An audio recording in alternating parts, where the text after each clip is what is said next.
back. This is Young and One. I'm Antoine, and this is my gorgeous wife, Jaleesa. Gorgeous. Gorgeous. Today we're talking about the courtship And engagement. and engagement. And we're merging those two together because ours was like a seamless process. We had a very short engagement. And so, what we're going to give you guys throughout this series of however long we keep coming to you is only what we've lived and what we know to be true. Right. It's not law, it's not all there is to know, but it's what we've lived. And so, we just pray that it reaches you where you are. Right. And we also will try to give you a brief description of our testimony and how God has made this connection possible. Um, Courtship.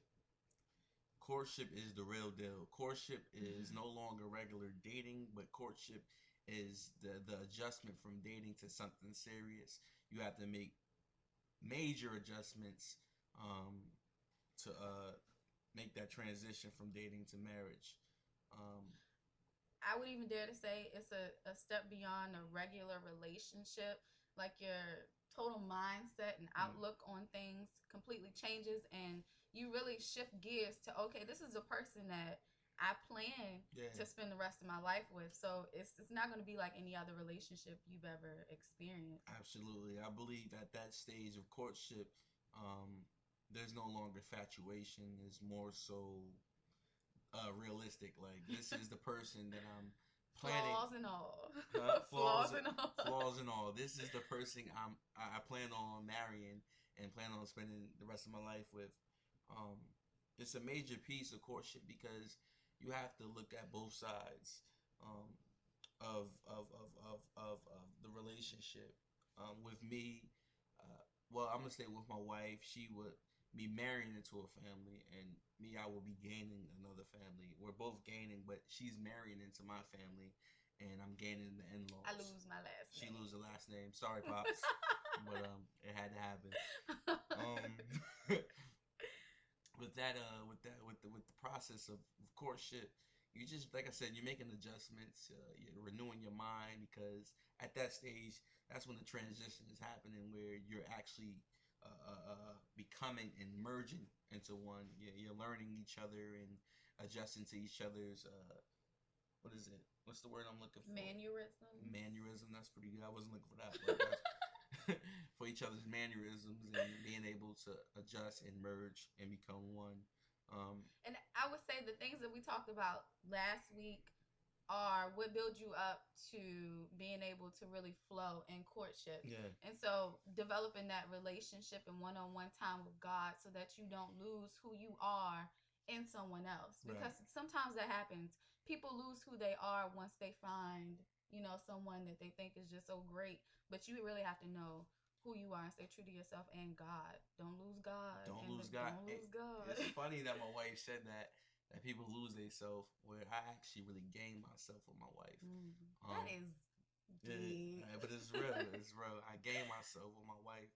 Um, my wife was a woman of God. You know, I had the foundation of God. Of course, my family instilled God in us, church in us, and when I say us, I say my siblings. So it was already in us. But you know, as a young male, even as a female, you have ways to go in the world and try to discover your own identity. And I knew there was something on my life that God wanted to do, and it was through the grace of Him, through the grace of God, to bring my wife where I could actually have like a mirror in front of me and see who I really am and really define who I am and find my purpose.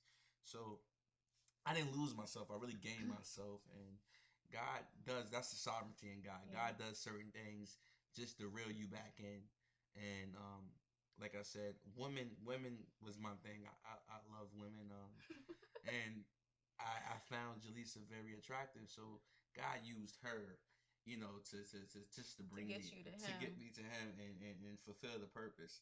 And I told Jaleesa, I believe the reason why I told Jaleesa I loved her before even being with her because I already knew what time it was. Like I knew this was God ordained. I prayed for her. I said, God, if this is for me, make it happen. If not, just block it because time don't need to be wasted. But Yeah.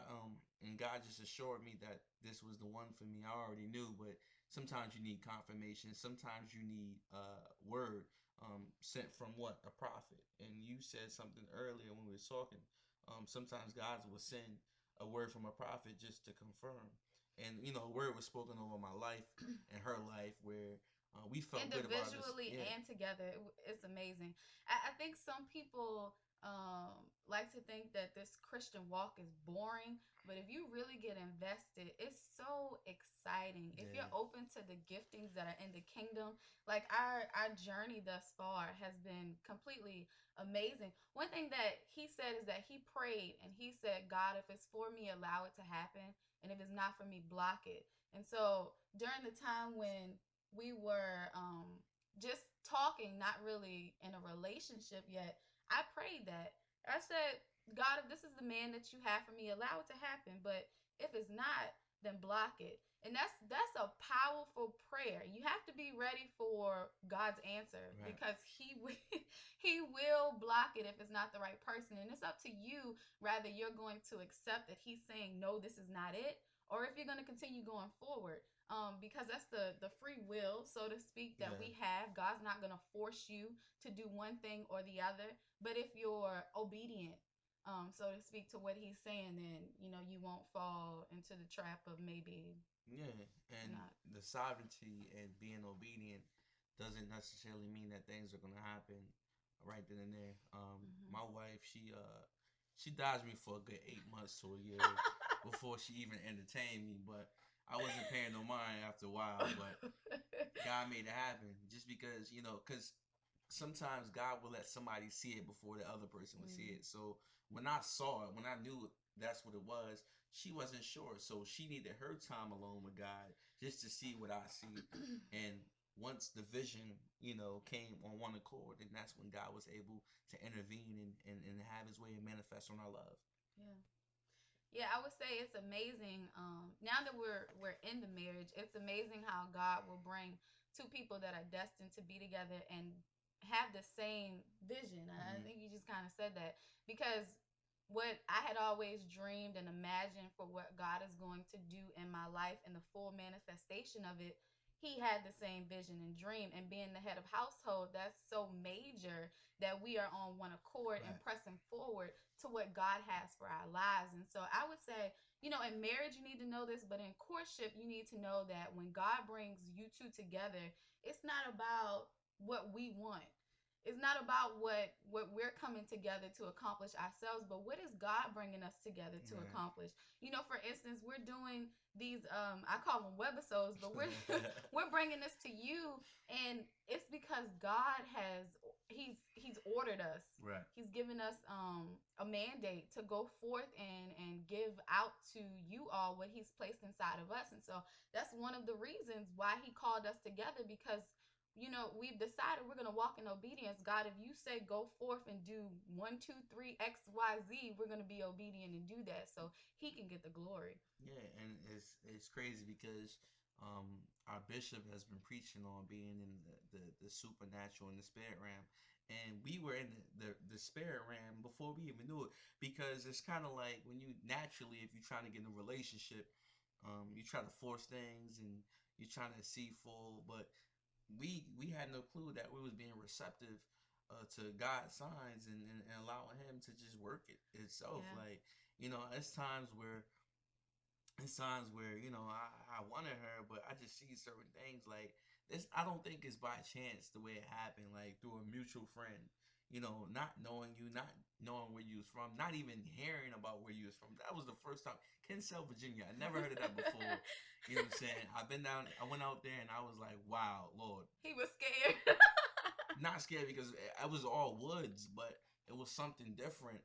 And me being originally from Connecticut, the city, it was something that she's been exposed to that college, but that's something that she wasn't living in. Yeah. So it was to come and bringing two people, From from totally different. totally different places of life and bringing them together. You just know that was God. Like, it's through His grace, like through His sovereignty, that things are happening, and that things was happening. It took, like I said, it took a while, but just being. But once we came together, yeah, it just started.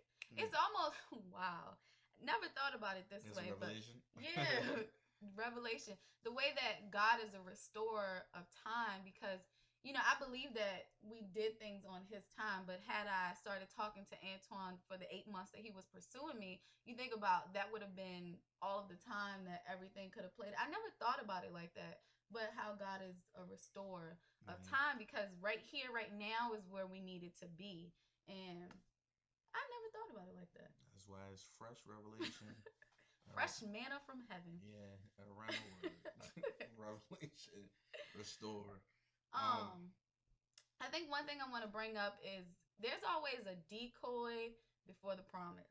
mm, I'm gonna repeat that. There's always a decoy before the promise, meaning there's always something that looks similar to what God has promised you, but it's not exactly how God has promised it. And if you're not patient, if you're a little too anxious, or if you want to try to make something appear to be what it's not, then you'll fall for the decoy before the promise actually comes. mm. And I think that happens to a lot of people. Sometimes they escape from actually falling into the trap all the way, and then sometimes they actually fall into the trap because you really have to pray and seek God. I think once we kind of get what we want, Mm-hmm. then we leave God. It's like, all right, God, I got what I need. I don't need you anymore. And that's something that we didn't do. We didn't leave God out of the equation. You want to talk about fasting, or you want me to? Um, the fasting part, you could talk about that because that was something new for me, but it was well worth it. It was just a time where, it was just you and God. We um we put aside all distractions. We put aside Mm-hmm. things that was taking up time away from God, so we could hear His voice clearly.